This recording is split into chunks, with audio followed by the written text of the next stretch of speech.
we have a Diebold 177-20B silent signal safe lock. Or this is a safe lock that has a duress or an alarm that can be set depending upon how you dial the combination. You will notice that Diebold has 100 as the dial number instead of 0, and it also has a locking dial.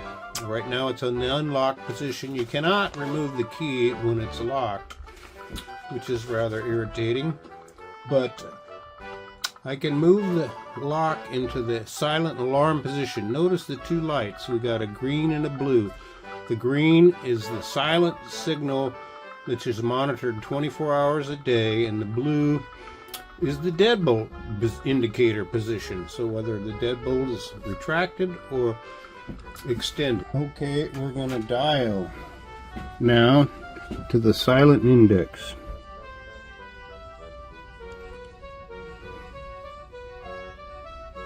Notice we passed one gate. We're going to stop at the next one. Go back to the drive cam. See how it drops in there?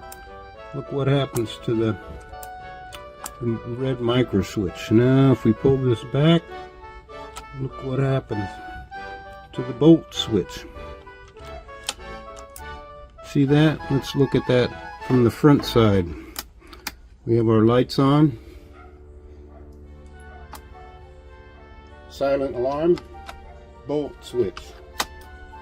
Silent alarm, bolt switch. Now we're going to dial to the normal opening.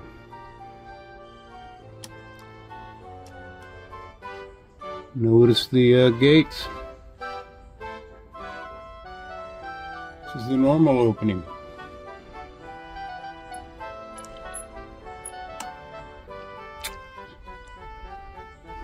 And the bolt back, bolt out, bolt back, bolt out. It's the black micro switch doing anything, but notice that the red micro switch doesn't allow the tab to come all the way down. If you look at it from this side, the bolt withdraws, but the silent signal is not synced. Just like that. This is the sales flyer for the Diebold silent signal. You can always pause the video and check it out.